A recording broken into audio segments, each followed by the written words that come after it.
Hello and welcome back to my mini vlog. This is Ramir Christopher. Bakit nga ba kailangan panoorin ang pasayahan sa Lucena Grand Parade? Ito ang puso ng kasayahan, kultura at pagkakaisa dito sa lungsod ng Lucena.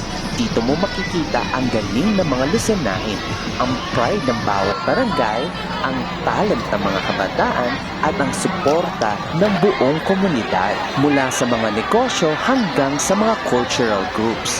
Pero higit pa riyan, ang Pasayahan Grand Parade ay may malaking kontribusyon sa turismo ng Lucena at buong Quezon Province. At isa sa hindi talaga pwedeng palampasin ay ang float na sinasakyan ng mga nanalo sa Binibining Lucena 2025. Sila ang mga mukha ng ganda, talino at dangal ng Lucena.